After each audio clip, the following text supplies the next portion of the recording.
What's up guys, it's Bucky. Welcome to your 15th Java tutorial. And in this tutorial I'm going to be teaching you guys how to use methods with parameters. Now in this tutorial we're also going to be building a custom function where we're going to let the user enter their name in an outside class, and it's going to call it in the main class and just say like hello to whatever your name is or something. So if that sounds complicated, then I'll follow along and I promise I'll make it easier. It's probably easier just to see than me to even say, so follow along. So again, we have our main apples class with our main function or method in here, and we have our outside tuna class with the method that we call. So let's go ahead and clear everything out of your public class tuna if you have anything in there, because we're going to be adding a new method. So go ahead and type as I do, public void, and we want our simple message again. And instead of just adding empty parameters, this time we needed to take an argument in our parameters, and let's go ahead and make a string variable and call it name. So again, anytime you have something in your parameters is called an argument. An argument or extra parameter data is pretty much any extra information that the method needs in order to work. So let me show you guys what this method actually does, and you'll see why it needs extra data. What it does is just system out print line. It just prints on the screen hello, and then it prints the name. So if you don't have a name, it would print hello and nothing. So again, an argument is any extra information that the program needs to run. So again, what this is going to do is print hello and then your name. So before we use it, we need to do a couple stuff to our main function. Of course, to enter our name, we need to import the scanner, or else we have no way of importing data to Java. So go ahead and import java.util.scanner, and this is going to allow us to use a scanner so we can give information to our program. Next, we need to make a scanner object, so let's go ahead, scanner, name it input, new scanner, and I believe that I taught you guys how to do this in the last tutorial, so you should know what I'm doing. System in, and that's that for that line. That makes that we can use the scanner. Next, go ahead and do what we did last time and create a tuna object so we can use this object to get the information from the tuna class. We just need that empty parameters. Next, let's go ahead and print system out print line, spell it right, and we just want to write a prompt to the user so it knows what to do. Enter your name here.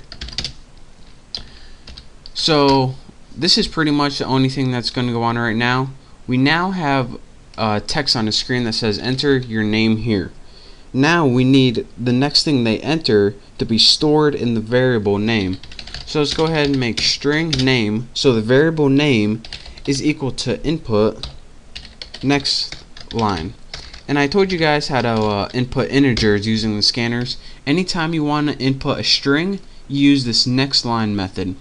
So again, anything that the user enters is going to be stored in the variable name. So now what it's going to do is look at name and say hello name. So if you entered Bucky, it's going to say alright, Bucky equals name, so hello Bucky. So now before we do that, we need to actually use that object to call the method. So tuna object, and go ahead and put your dot separator, simple message with your name parameters. And again, unlike last time where you don't use anything at all, you have to put the argument that it takes in here. And this says again that this isn't just a method that you don't need any extra information for. We're going to give you this extra information for something because we want you to do something with it. So go ahead and let's run this program, and then I'll show you guys what it does later.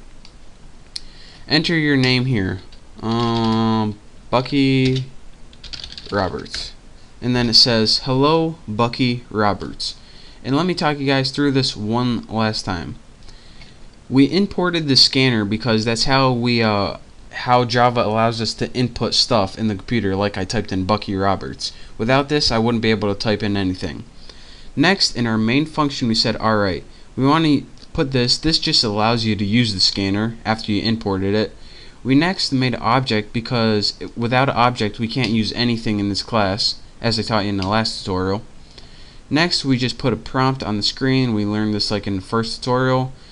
Just showed what we needed to do. Next, we put, alright, we have a variable called name. We want this to be equal to anything we type in. And that's so if you have different users that are using this program, it doesn't just type the same message. You can use it for a bunch of different users no matter what they type in for their name. Next, we said, alright, in the class Tuna, use a method called SimpleMessage that takes an argument of name. So it's going to go look at all the classes, find the one called Tuna, and find the method that's called SimpleMessage, and do whatever it says to do. And what this method says to do is say, alright, take a variable called name, which we already had, we just gave it to it, and then just print out hello, whatever the name is. So it says, alright, hello, Bucky Roberts. So that is how you use a method with a parameter, and that's what parameters do. It's just an extra bit of information that you might need to run a program. So again, that's your quick tutorial on how to use methods with parameters in a different class. So thank you guys for watching, and don't forget to subscribe to my channel for all my latest videos, and also check out my contests. So again, thank you, and I hope to see you in my next tutorial.